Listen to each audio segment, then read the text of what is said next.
Pitch to Pro is the official podcast of Ozark United FC. This will be our platform to tell our story about the club and the special place that we call home, Northwest Arkansas. This is a journey. We want to bring you along for the ride. We'll share what's going on behind the curtain, help educate the community at large about soccer, our league, and give updates on the progress of the club along the way. Together, we'll explore and unpack our journey to professional soccer, the magic that is NWA, our community, and talk all things soccer from on the pitch to behind the scenes, telling the story of our club. Pitch to Pro podcast is proudly sponsored by podcastvideos.com. Podcastvideos.com is Northwest Arkansas's premier podcast recording studio. Equipped with industry-leading equipment, the recording studio and services save you time, money, and hassle. They are dedicated to helping you create, record, and publish high-quality podcasts for your audience.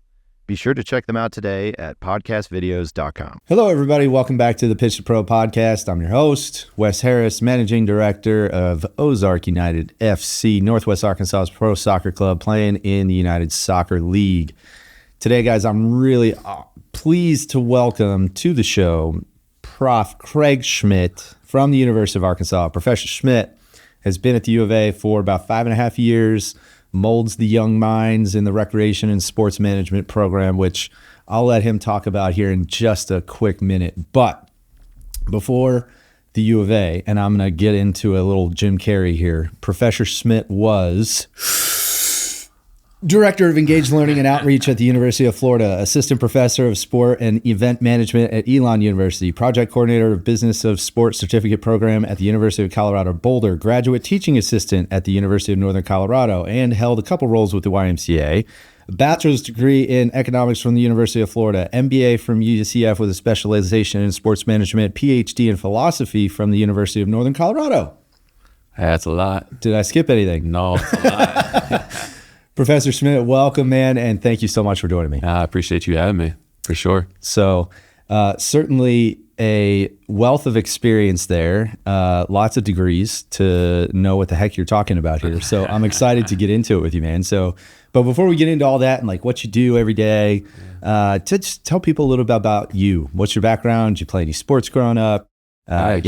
All that fun stuff. Yeah, I've lived a bit of a nomadic life as an adult, and I think that's part of a product of my upbringing. Grew up a military brat, right? Father's in the Navy, so you move every few years. You really get used to and thrive on this idea of change, right? Mm-hmm. Like exploring new places, new people, new culture, and so that sort of carried on. Hopefully we have found our roots here in Northwest Arkansas. We like it here, but I really love that about our industry. I think that's what has driven me into sport, is just this idea that it plays such a different role in different communities. I've seen that firsthand as a kid, as a young adult, and then now as a not so young adult. So played a lot of sports. I've always considered myself a jack of all trades, master of none, which was great as a young kid. Then as you get into sort of more competitive sports, that began to hurt me a little bit. My soccer career ended around the middle school, junior high area. I was an exceptional recreation soccer player, and then made the jump to travel and realized very quickly that I was not an exceptional travel soccer player, and played a lot of soccer in Florida, and then really basketball was my sport. Yeah. Played high school basketball in Pensacola in the Panhandle, and was, again, not a player that had a ton of skill, and realizing that pretty quickly, figured out a way to get on the court was to be aggressive, and was to be a defender. And so that was sort of my role in the team, is how could I be a defensive stopper? How could I pick a player really 2 through 5 on their team and do everything I could to get in their head and stop them from doing what they wanted to do. And so got to college, got to University of Florida, was really good at school, was really good at math. And so people thought I should be an engineer. That lasted about a semester until I took a course that was challenging. I had never really done anything in school that really challenged me before. And so rather than really adapt that growth mindset, I pivoted pretty quickly and tried to find the easiest path through school. Had a great experience being a Gator. Had a great experience, engaging with people from all over the place.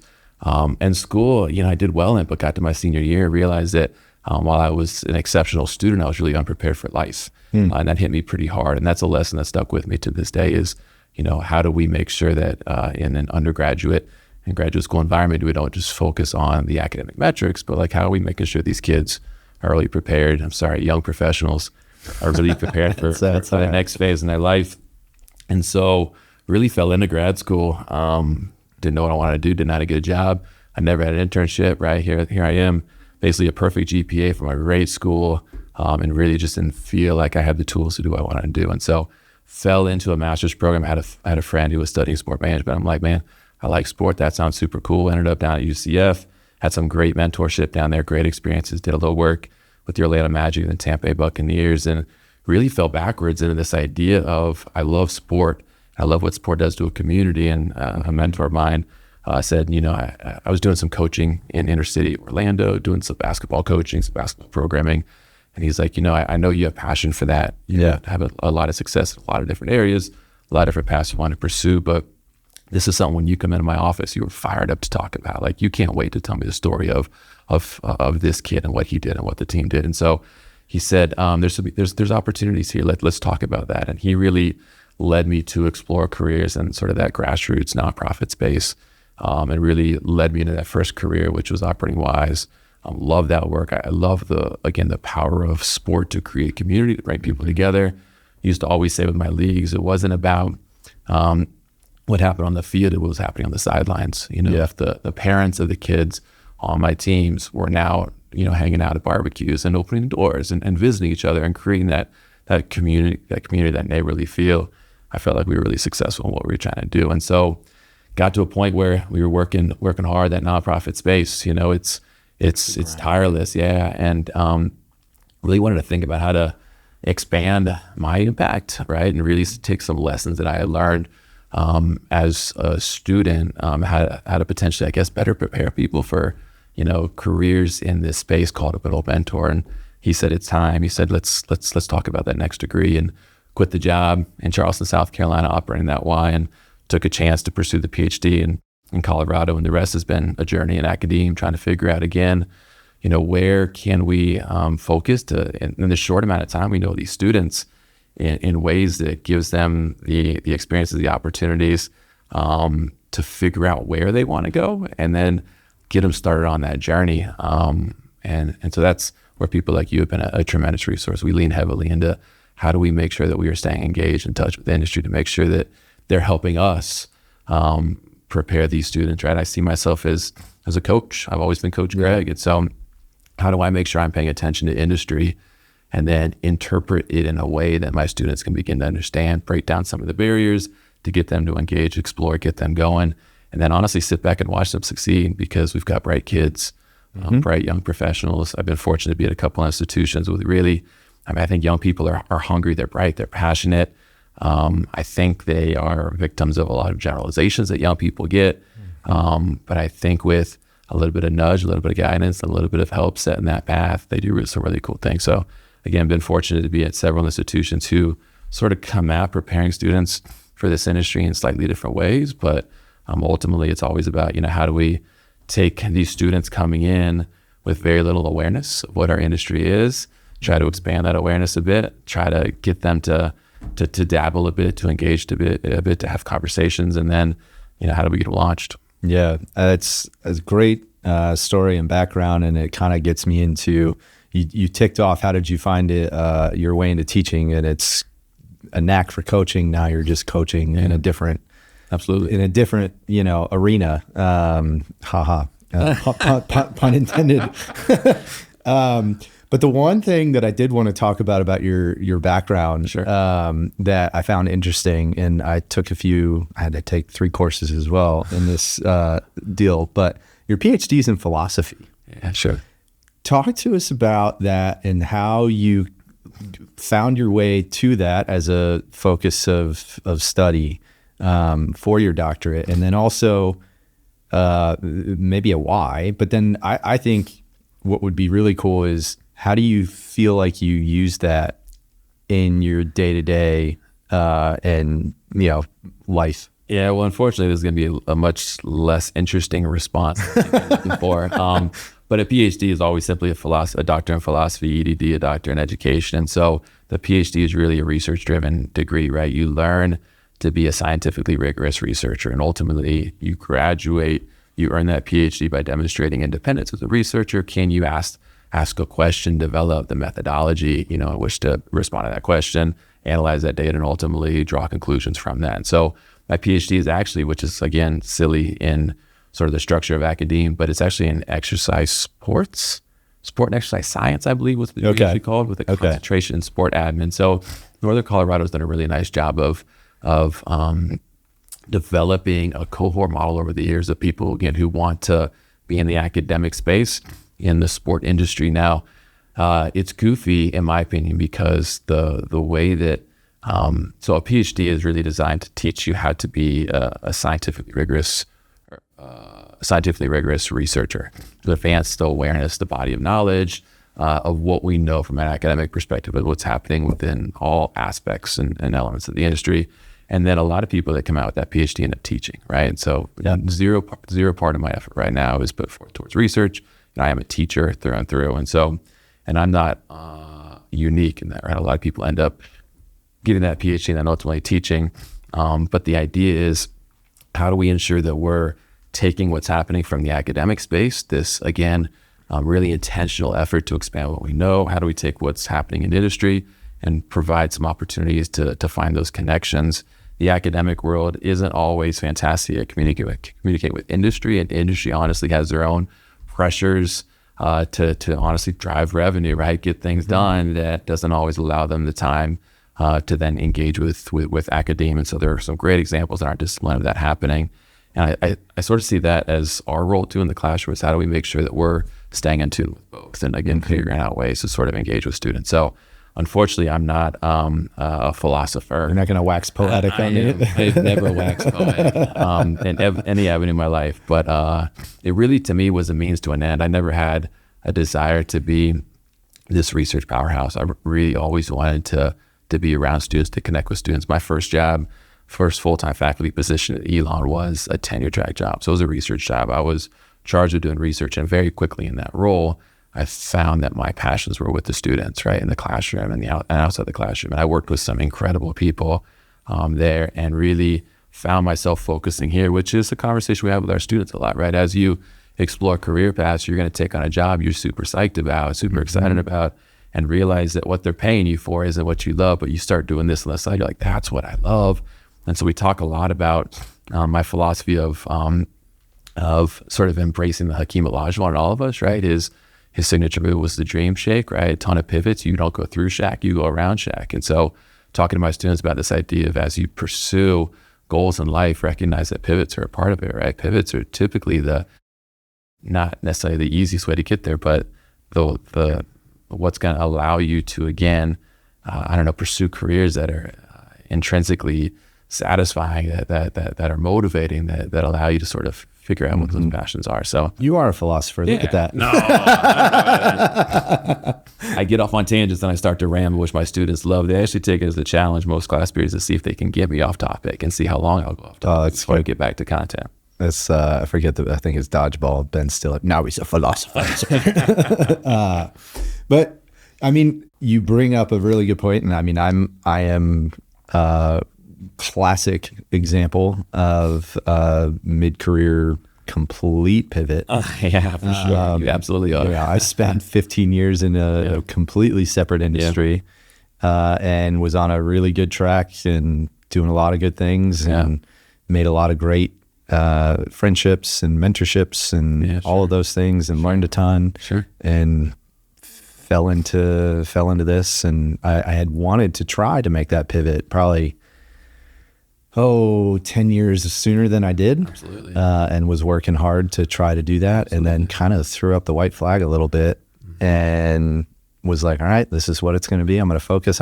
My family's more important, and where we're at, this is what it needs to be. And never in a million years did I think that I'd be able to do what I wanted to do, pro soccer in Northwest Arkansas. Yeah, we talked a lot about that, right? This idea that there's always, you put a plan together. You could talk about, ideally, here are the things that make sense in a decision, but then life, you got life variables that impact that decision. But yeah, when we talk, as I work with my students, again, a lot of them, imagine themselves as, they want to be Drew Rosenhaus. They want to be Jack. They that's what they want to be. They're in this degree because they want to be that. And I said, that's fine and great, but that's like the culmination of a career, right? And so you are going to pivot 85 times before you get there. And so, my focus on them is always, let's not think too far ahead. Let's not carve, 5-year, 10-year, 15-year plans. Again, you're going to pivot a ton in your first couple of jobs, and whatever industry segment you pursue are going to be relatively quick, right? High turnover, early career jobs. You're going to learn skills at a rapid pace, right? You're going to be more valuable to somebody else in your own organization very quickly. And so a lot of people end up hopping a few times pretty early. And so let's not focus on 5 years from now. Let's not focus on 10 years. Let's focus on next. That's the only thing that I know right now I can get you to be competitive for any role that you're going to pursue next. I can't help you be competitive what you're going to do in 5 years because I have no idea what you're going to do in 5 years. And so I really try to get them to focus on that next step. How do we make sure that we can walk the walk, talk the talk? We build some intentional relationships in that space. I don't speak so much on this idea of getting experiences because I feel like our students have great experiences.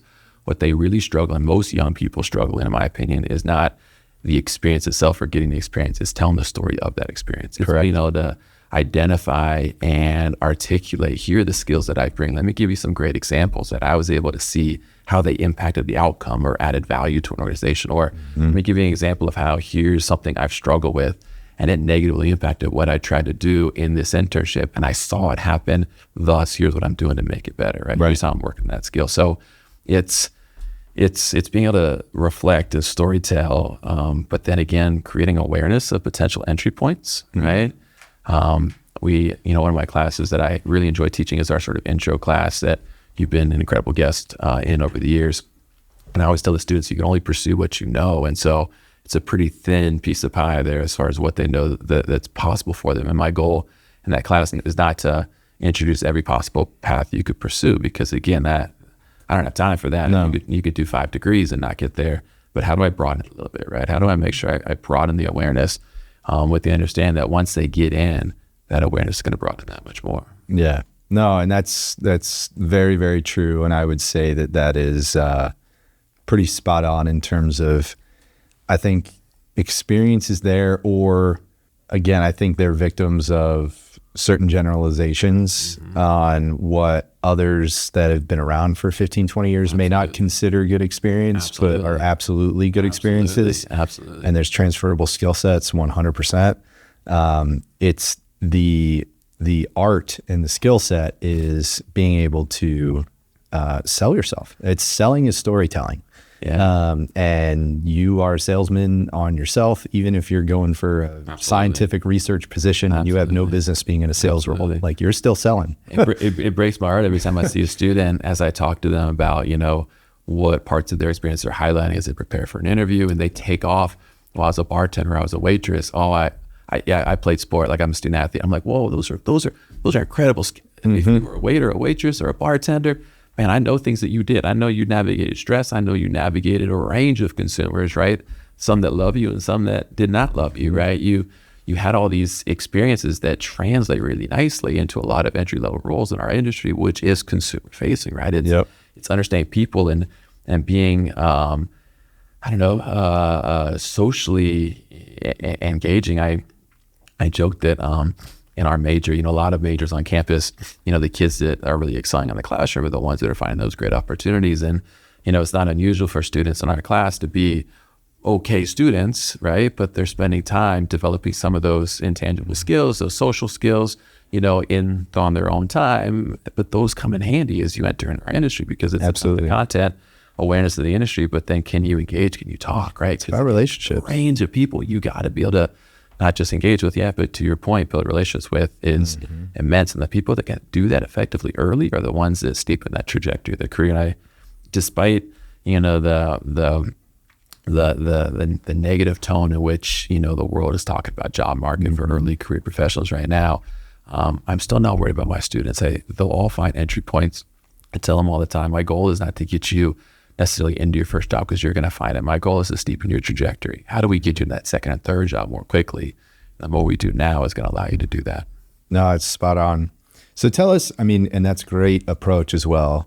And I'm glad to, hear that similar philosophy. It just keeps coming back, man.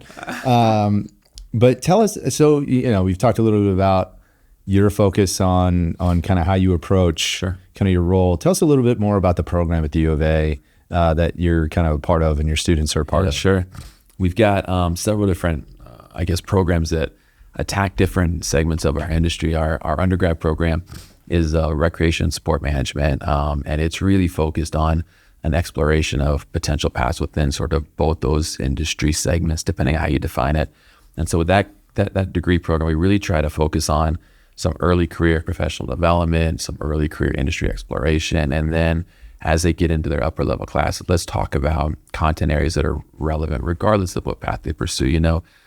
Flashing back to me, I thought I want to work at pro sport, work with the Magic, work with the Bucks, ended up with, rec centers in Orlando, then ultimately the YMCA. But what was common across all of that is facilities, it's finance, it's marketing, it's revenue generation, right? It's legal aspects. And so really focusing on content areas that are applicable across really a number of different paths they could pursue. And at the senior level, really focusing on a class that allows us to sort of dive into, current happenings, sort of a seminar issues type class. Yeah. And then a class to really launch them out. So almost like a transitions class, a professional development class that gets them to think about what they've done and to frame it in a story in a way that's going to be relevant to, again, a couple paths they could be pursuing and really get them prepared for that next step. That's the undergrad program. They do experiential stuff, right? Practicums, internships, that kind of thing. And at the master's level, it's called the same. It's a Master of Education in Rec and Sport, but it's really focused on college athletics. We are our student population is heavily involved with athletics. The vast majority are graduate assistants with the Razorbacks, either in sort of a team ops type role or an admin role across multiple departments. And so they're a ton of fun to work with because they're all sort of working and aimed in the same direction. Undergrad classes, you've been a part of that. Yeah. How I introduced them to you is I got 75 students and they're going 75 different directions. The graduate level, they're all really focused on this specific industry segment. Not all, but the vast majority. And so it's a lot of fun for them to take what they're doing in athletics, 20 hours a week, 20 plus hours a week, right, and bring it to the classroom from the academic perspective, from the compliance perspective, from the event perspective, from the marketing perspective, from the football ops perspective, and come in this room and sort of have this conversation about things that are happening in college sport. And if you don't know, there are some things happening in college. Well, there's a lot.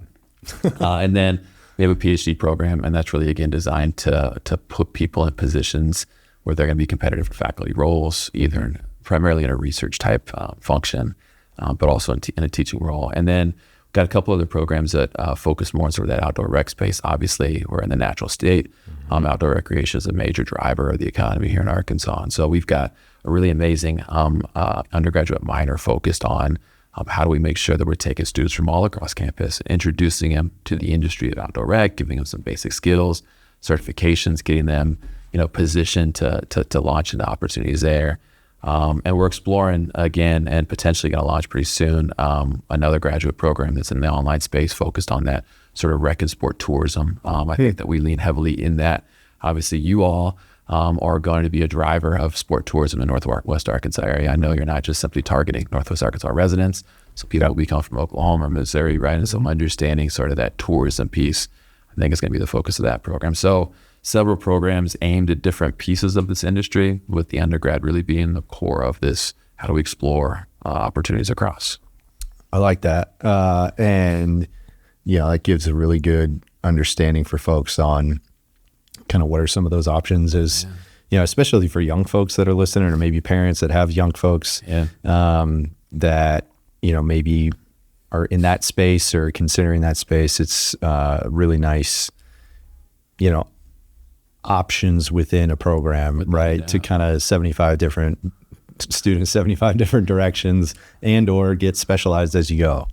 And the students think about sort of the high profile experiences, and we make sure we give them that. We teach a class where we take students to some of the major markets around here. So we'll go to Dallas in a couple of weeks with a handful of students, and they'll talk with the Cowboys and FC Dallas and the Mavs and the Stars and American Airlines and PGAs down there in Frisco, right? They'll get that. But we just took some students on a more local network trip where we visited with, Bentonville CVB, right? To get, again, this understanding of tourism. We visited with the new Walmart Rec Center, which is fantastic, right? It's an incredible space. We've got some alums that are there. We visited with Blessings, which is a home golf course for our golf program, but also a private golf course, right? And so understand sort of the business of that. Visit with Fayetteville High School, right, to see what that looks like, right? So those are all different segments of the industry that, again, are beyond what a lot of our students will come in there and say, I want to look for the star, I want to look for the Dallas Cowboys, but that's just one tiny sliver of sort of what's out there. Obviously, that gets the media attention, but the job market is much more vast. And a lot of our students, again, find their passions outside of those sort of signature brands, although, again, we've been really successful in having students work in those signature brands. They love it. But again, the breadth of opportunities is incredible. We're different. I get students that come to us potentially from other majors. A student that is maybe in accounting, right? We had a kid that came out of our master's program was an undergrad accounting major. But let's say he comes to us in undergrad, if you're going to be an accounting major, you're going to be an accountant for some sort of organization.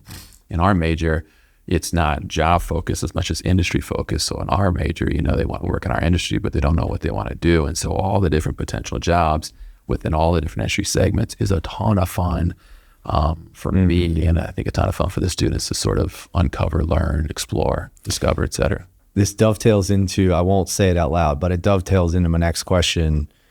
From your experience, like, what are some of the more common misconceptions about the sports industry that you tell for folks, anyone contemplating a career there?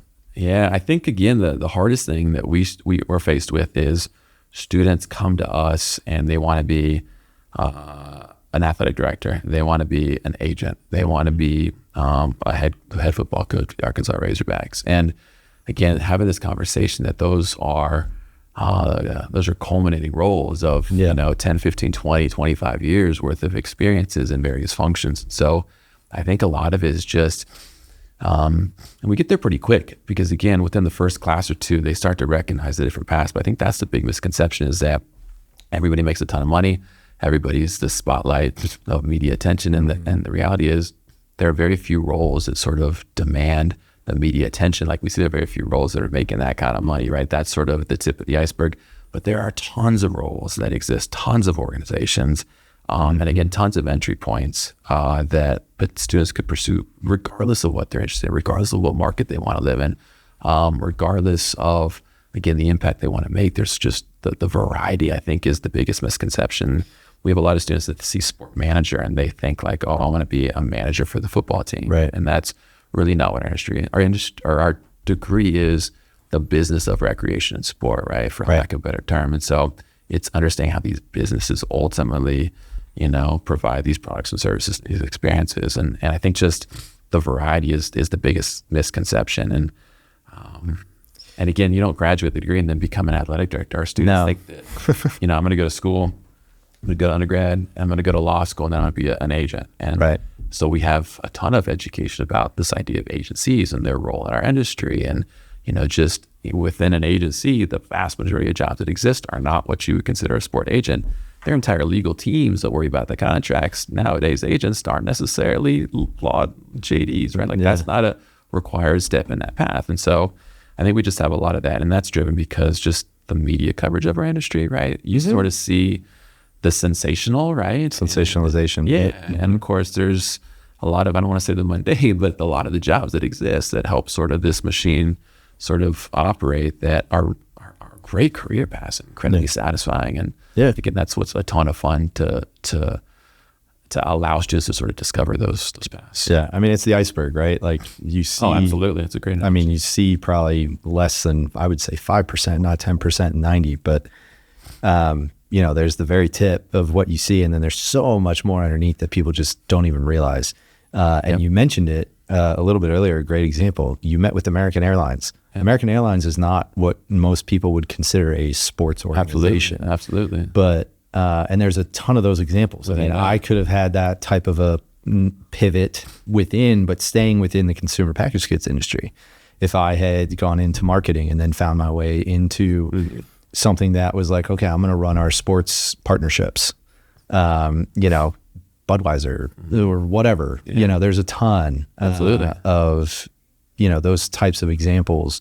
There's, the accounting for your, there's tech. I know. There's a lot going on in tech right now. And yes, in our world in general, but sports and rec are no different in terms of the boom and the opportunities that are there and the need, Absolutely. Honestly, for it. I think sports in some ways is ahead of some industries, but it's also really behind in some industries.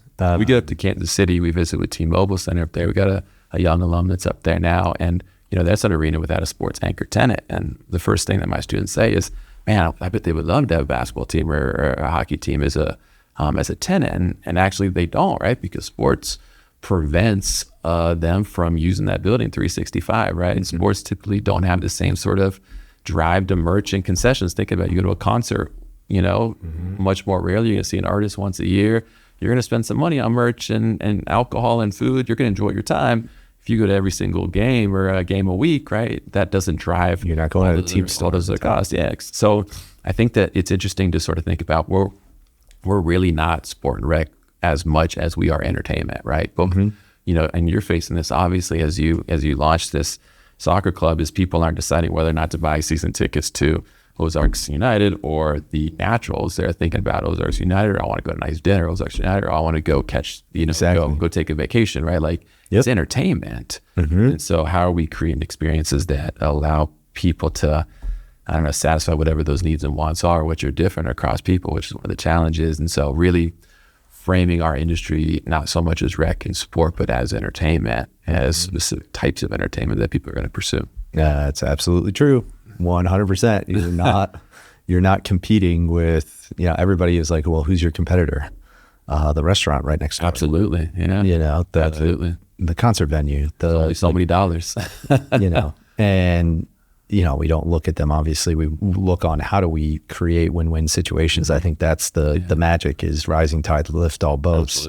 Absolutely. But at the end of the day, people do have a finite amount of money. And so it means a heck of a lot when they choose to spend it with your organization or your establishment or whatever the case is. Yeah, gone are the days of sitting up in the cheap seats and just expecting those tickets to fly. We're seeing cheap seats disappear because everybody wants some sort of access to, proximity to, right? Premium experience in some way, shape, or form. And so, yeah, it's the challenge is there. The bar has been raised. As a young kid, lived in San Diego. We used to catch a lot of Padre games at Jack Murphy Stadium back before, stadiums were corporately sponsored. But there, you buy your ticket, you went, sat in the metal bleachers, you had a great time, right? It was about being in the game.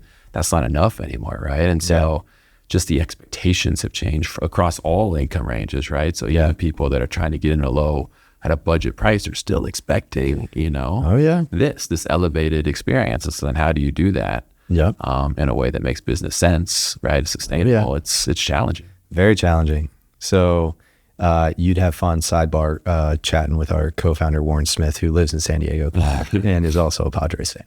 Big Tony Gwynn guy, man, back in the day. Oh, yeah, Tony Gwynn. I remember. Those are some fun teams. Yeah. What have you seen kind of NWA, OZFC, soccer? We've been around now a couple of years. You and I have chatted a couple times. Yeah. What have you kind of seen from us that maybe you talk about with your students or of note that you feel like, relevant? Yeah. So it's been a good case study for us because, again, I don't think I've been in a market as an instructor, as a faculty member, as a club is launched. And so we've sort of taken this as an opportunity to talk about what you all are doing and how you're starting to create, some grassroots awareness. I'm a little different than your average Joe because I've got students that work for you. And so I hear, through them, but it's a market that we've talked about that's interesting, right? Because you think about Northwest Arkansas, there's these projections of 1 million people by 2040, 2045, whatever it is. But we've got these very distinct communities, right? And I won't say there's not physical barriers, but there's perceived barriers, right? We talked about it. I'm down outside Fayetteville and I don't get up to Rogers that much, right? Like there's this, again, perceived distance, but great, great vibes that each community gives that are different. And so I know that you guys are tapping into that and trying to build this grassroots effort. And so, we talked a lot about this idea of how do you begin as employee number one? How do you start to, again, just start to be at community events? How do you get that word of mouth going? How do you build a database, right, of names to start to get sort of, again, just to build some initial awareness? the actual launch, I've got the pre-launch scarf and the post-launch scarf hanging in my office. And so, Love that. you know, the launch I thought was incredible, right? I thought that one of the big challenges obviously around here is that, you know, where the Razorbacks stay, right? And so obviously there's this shadow that is cast on everything else. And so rather than lean into that, right, we talk a lot about this idea of, you know, not leaning into Northwest Arkansas, not leaning into Fayetteville, not even Arkansas, it's the Ozark region, right? I think that was a really clever approach to it. Love the colors, right? This is a state that prides themselves on the outdoors, right? And so we talk a lot about the launch there and the colors. And so I think that, you know, we talked a bit about this. The timing has turned out really well too for this launch, right? We're coming off, again, this incredible increase in awareness of what's happening in MLS, obviously driven by the likes of Messi, you know, obviously being on a successful team, right? Just winning the championship and then rolling into the World Cup. And so I think that the awareness will only heighten. I think that there is some initial good vibes about this. Obviously, the area that we're targeting, I think it makes a ton of sense. There's a ton of growth. There's a ton of people that I think fall really naturally into what you could think of as a target audience for this launch here in this Rogers community, and then again other communities within a short drive. So to me, it's been a ton of fun to watch you all walk through this. Again, I thought the launch was great. As students, we've talked a bit about the launch of the colors of the name, and again, I think they feel similarly about this, and so I think there's a lot of excitement. I think, you know, it's interesting because I live outside Fayetteville, so I spend most of my time in what's considered the college town, right? Yeah. And so the awareness of what's happened beyond the college borders is sometimes limited. Yep. You know, we're intentional about introducing our students to the Northwest Arkansas Naturals. Yeah. They think Springdale's, you know, hours away. Yeah. And so I think that's been another piece of it is this idea that, you know, even this community down there where the college is the hub, right? Residents of Fayetteville are expanding, engaging, interacting. And so, you know, as we talk to our students about their careers, how do they make sure their product is applicable, relevant, the conversations, the marketing are engaging beyond simply sort of those close-knit borders, I think is really important. I think that we've seen a lot of good evidence of that. And I think that's, I mean, you hit on this right as kind of you started the episode here, and the show was the cool thing about sports, and for me, and non-biased, but perhaps soccer more than any other sport, Sure, yeah. is the ability to bring people together. Absolutely. That break those perceived barriers. Sure, yeah. And give that common thread for people to latch onto and find community and belonging. Absolutely. Absolutely. And that's what, you know, for me is the most fun and cool thing about, you know, what I get to do every day. And that's what you offer that's different, right? We talk about the competition, right? Is not other sports experience, it's entertainment. And, you know, despite the fact it's 2025, we live in this sort of digitally constructed world, right? I think that the need for live experiences, for social connectivity, for a connection to something that becomes part of your identity and a sports team, I think is really important. I think it's being craved. And I don't know what this world would look like or what that craving would look like if COVID never happened. But I think COVID potentially increased this need for, right, this idea, this connection to community, this need for, you know, experiences to be a part of the identity. I think it woke people up to the importance of it, and that we took it for granted. Yeah. And then that flip of the switch in people's just kind of brains into everyday function, but then also the push further into a digital space. I think that combo has driven, you know, this increased heightened yearning and craving and, you know, all of that. The challenge as well, and is just everything becoming more expensive, right? Yeah, across the board. And so I know that, you know, people may still not find, I mean, you can get creative, but it's, you know, it still costs money to go to these things. Well, COVID drove everybody home, right? So we had this in-game live experience that we had created that, again, was relatively bare bones. There were some premium pieces. COVID drove everybody back to their houses, and we we were reminded how comfortable our couches are. We were reminded how large our TVs were. We were reminded how inexpensive food and beverage was in the grocery store. And so I think initially coming out of COVID, it was challenging. A lot of, the industry people that I speak to across multiple segments, said that initial chargeback was hard because it was hard to get people to cough up the funds right for that live experience because they got so comfortable at home. A little bit of time passed.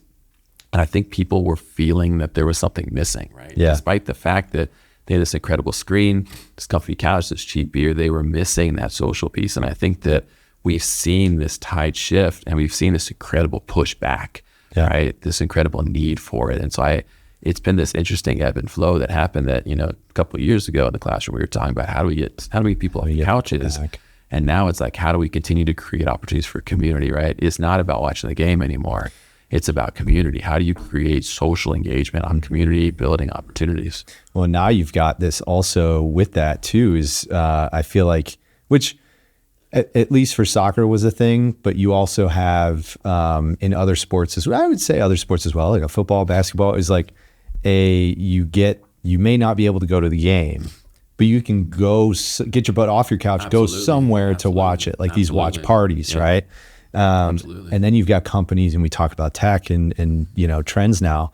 You got companies like a Cosm that are combining that now with brand like sphere type immersive experience type things. Like I don't know if I guess I'm dovetailing into like what trends are you seeing right now in sports that are kind of cool and nifty that you'd like to talk about? Yeah, well, Cosm's super cool. We when I head down to Dallas in January with students, last year we caught a show at Cosm. We caught a this game, and I just actually bought my Cosm tickets a couple of days ago for our group. We're going to catch a Lakers Spurs game the week that we're down there, because again, that's just their step, right? Yeah, even Cosm is not so much about this immersive environment.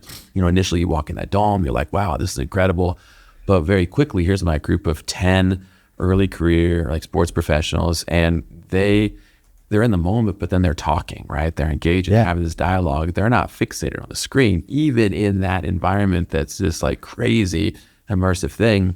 And so it's almost like that's the carrot to get you in the space, and then it's still the same sort of social engagement. I'm sitting there the entire time watching. I mean, I think it was a Mavs Lakers game last year, and so there's LeBron. There's Jason Kidd, right next to me on the screen. Yeah.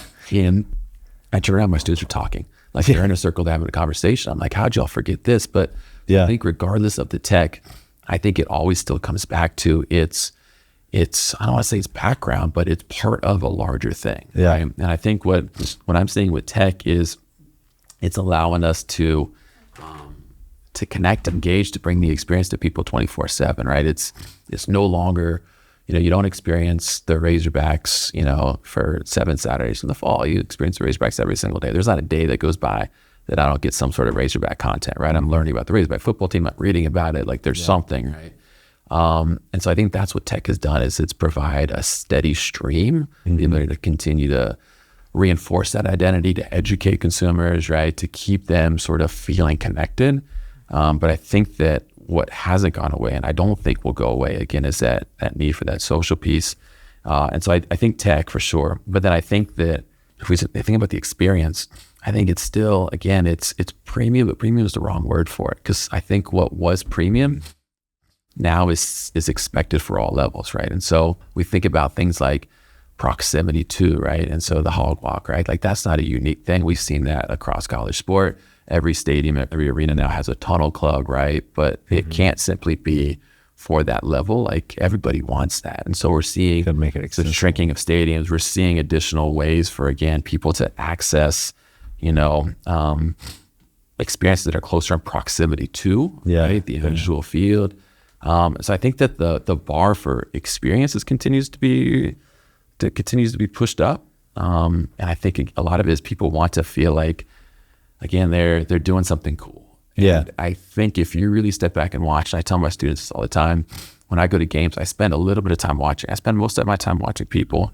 And so what you see is even people that are doing the high-end premium experiences, having access to things that are like, wow, they're still talking to each other. You see people on the sideline. You see people, as forming the A for the team director. They do that. They think it's cool. And then they're talking. So again, I think that the expectation of these elevated experiences are happening across all income levels, all price points. Yeah. But I think what hasn't changed is just this desire for the social connectivity. So I think tech is a way to stay constantly connected and educate consumers. And I think the elevated expectation of experiences are what I'm seeing. And then I'm not sure if it's a trend so much as again status quo of just I want to engage with other people, right? It's a social experience. Yeah, it's about relationships. It's a social, I think you hit on something too on proximity too, and I think that's also a little bit of a differentiator for us. Absolutely.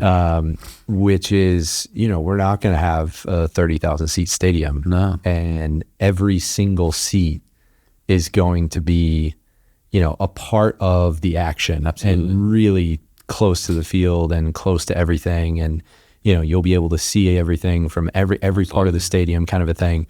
And that's, not just our stadium, but if you've gone to a MLS stadium like Absolutely. SKC, Absolutely. they have a phenomenal facility where if you leave your seat and you're going to get a beverage or whatever, you can still see from up on the concourse at any point as you're walking around, which is just phenomenal design and forethought into the experience part. And in soccer, no stoppage in play. Absolutely, you feel like you're going to miss something, so you'd rather mess yourself in the seat than go to the restroom. And that was a big part of MLS success. Obviously, was right sizing stadiums. Right? Yes, I think that opened the industry's eyes. Huge, not just soccer, but I think it opened the industry's eyes to how important that was as a part of the expanse. But I think what MLS has done right, and several clubs talk about this. Sporting up in KC talks about how when you walk in the facility, everybody walks down to their seats. Unless you're going to a suite, every seat is closer. So as you come in, you're never walking away, you're always walking towards the pitch. And that's this perception of, again, proximity to the game itself and the action. Yeah, it's totally true too. And it's little things like it has an impact and a big difference. Really? And, most people aren't necessarily thinking about it, but as you bring that up, they'll be, and it's just so interesting, all the little subtleties just like that times 1,000 that go into creating the environment and the experience that culminates into my gosh, do I need to come back here? Yeah, we've been on that trend for a while. It was years ago where we saw arenas and stadiums renumbering, right? Because no one wanted to sit in the 500 level. And that sounds awful, right? So let's, instead of having a 1, 2, 3, 4, 5, let's just have two bigger sections, 1 and 2. So then you buy a ticket in 200, you're still up top. But the perception is, again, you're in the second 200 level. And then, for a long time now, we've been, blowing out seats in the top to create these social clubs, right? We're reducing capacity because those are seats that lack the proximity. There's greater value in creating social spaces rather than seats that, again, lack that proximity.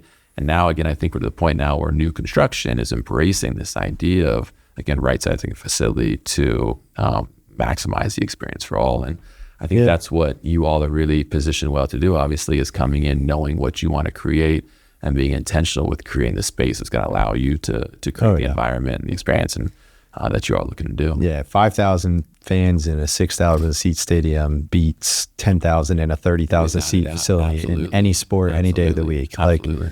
So I get goosebumps talking about it. I'm just excited to get this thing going. But you've offered such great insight, man. I guess one more question for you before we kind of head out here. What if you had a crystal ball and it was Prof Schmitt's, predictions in the next 5 to 10 years for sports in the industry? What are 1 or 2 things that you're keyed in on right now that you think are kind of going to start bubbling up? Man, I wish I knew. If I knew, I'd be driving a lot nicer car than I am. Yeah, that's a great question. And maybe a follow-on. If you don't have anything that you are like, man, I think this, what would you like to see? I think, I'll touch on that. I think that's a great angle to take. I talk a lot about, and honestly, I think this is going to happen. We went from, my childhood days going to Padre games. Yeah. You walk up, you park, and the parking attendant is, fan of the team, and you're talking the game. You walk up and you buy your ticket at the box office. You're getting excited about your seats. You walk in and there's a ticket taker there who's, again, getting you pumped up, knows what's happening in the game. And so everybody within that ecosystem is heavily invested in that experience itself. And what we've seen over the years is driven by sort of the need to focus on core mission, driven on business efficiencies, et cetera. We've seen a lot of outsourcing of functions. So parking and ticket taking and obviously people buying tickets online. And so I walk through that with my students. You can, park, buy your ticket, enter, buy food, buy concessions, and never interact with an employee of the organization, right? And I think that we're missing that piece of humanity. I think that, yes, I can go and engage with my friend group, right? But I'm not going there to engage with my friend group. I'm not going there to be a part of a larger identity, larger community. And so I'm not a Red Sox fan, but right, Fenway, if you've ever been to Fenway, Sweet Caroline, middle of the 8th inning, like you're a part of something that's big, right? I think we're missing an opportunity to have employees, right? People invested in the organization, engaging with our fans, our consumers, in a lot of different elements of that experience. I think we're outsourcing too much to tech, and I think that we're going to see this. This pivot back to how do we introduce a little bit more humanity into the interactions that occur. And I think to take it one step further, even though you may have removed friction from the experience, without a doubt, save costs. And save some costs, save some friction for the consumer. Like, oh man, that was super easy. My ticket came right to my phone. Like I don't even have to leave my seat. My fare comes to me. A lot of the time, and you probably can, or, correct me if I'm wrong, but I feel like a lot of the time you'll get that extra trip to the team store or to the concession stand or the vendor walking around from just engaging in conversation. Absolutely.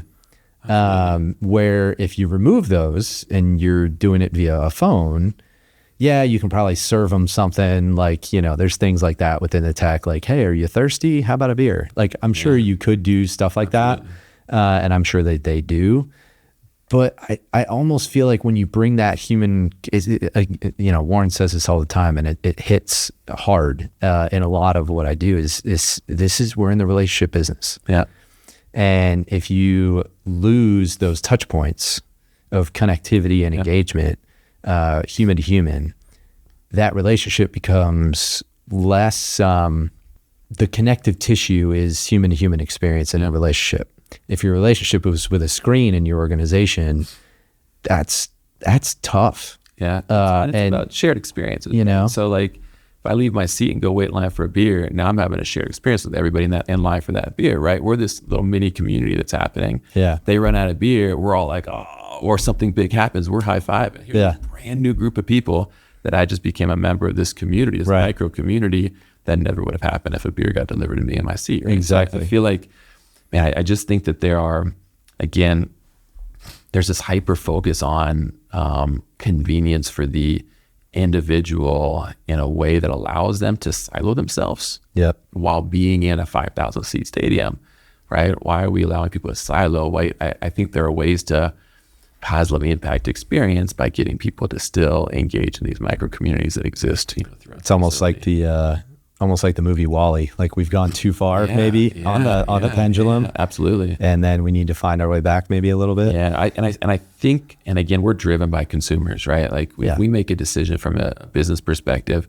that doesn't resonate, we'll know, and we'll pretty quickly. We'll move again, right? So we're driven by consumers. So I think, there was this recognition that the home viewing experience was fantastic until we realized we were missing the social connectivity of live experiences. I think we're going to get to a place where we're going to over tech the experience. And I think people are going to start pushing back and start wanting a little bit more of that sort of natural. And I don't think they would come out and say that. No. I think that their behavior will, be evidence of that.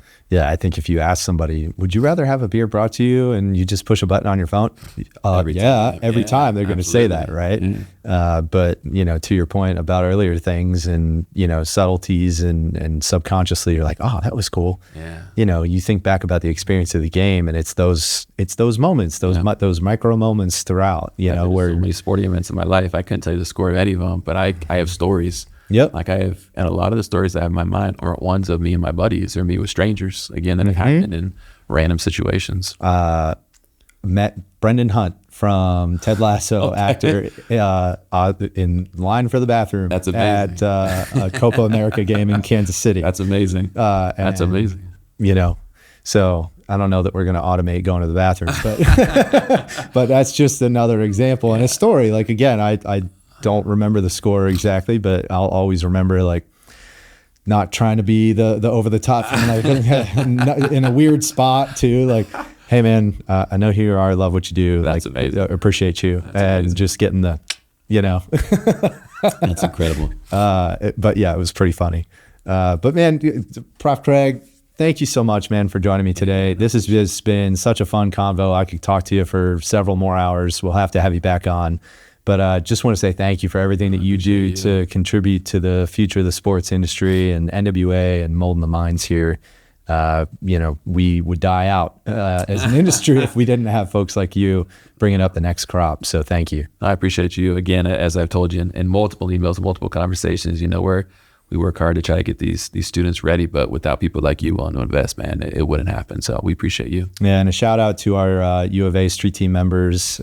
We would not have the success truly that we've had so far in building our fan base, building, our awareness in the community without you guys. And we truly treasure you guys, and you're such a valued part of the org. So, the work you do is so, so important. I mean, they're the face of the org. They're sometimes the first conversations that people ever have with your brand. And if you think about that, that's an incredibly big responsibility to take on. Absolutely. And so those guys and gals are getting some great experience for sure. Absolutely. So, just appreciate you guys again, and the U of A and the program that you guys run. So that'll do it for this episode of Pitch to Pro. We hope you enjoyed it. Be sure to catch all of our episodes on pitchtopro.com, or look for Pitch to Pro on YouTube, Spotify, Apple, or wherever you get your podcasts for more content. Until next time, cheers, Northwest Arkansas.